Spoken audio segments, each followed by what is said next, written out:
बिस्मिल्लाहिर्रहमानिर्रहीम। अस्सलाम वालेकुम व्यूअर्स, आप देख रहे हैं डाइनिंग और मज़ेदार और परफेक्ट लीमू पानी आप कैसे बना सकते हैं। ये रेसिपी स्पेशली मूसा के कमेंट करने पे बन रही है। Sorry for late.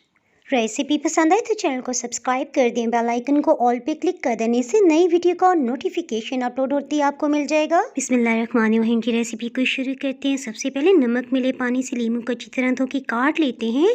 इसके सेंटर से बीज को निकाल देंगे। अच्छा, इसमें मैं बताती चलूँ, मूसा के 3 मंथ से कमेंट्स आ रहे थे कि 2 गिलास पानी की रेसिपी दें। रूटीन में तो हम लीमू लेके फटाफट से निचोड़ देते हैं, लेकिन मूसा की आसानी के लिए लेमन जूस को अलग से निचोड़ लिया है।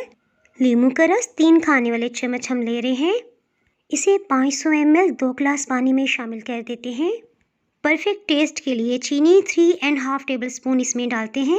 नमक 1/4 टीस्पून, 1 चाय की चम्मच का चौथाई हिस्सा अच्छी तरह से मिक्सअप कर लेते हैं।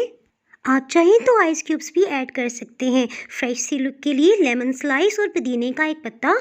आप इसे इफ्तार मेन्यू में ज़रूर बनाइएगा, फिर मुझे कमेंट सेक्शन में बताइएगा आपसे कैसा बना है। मज़ीद मज़ेदार सी रेसिपीज़ देखने के लिए चैनल को सब्सक्राइब कर दे। बेल आइकन प्रेस करने से आपको वीडियो का नोटिफिकेशन अपलोड होती है सबसे पहले फ्री में मिल जाएगा।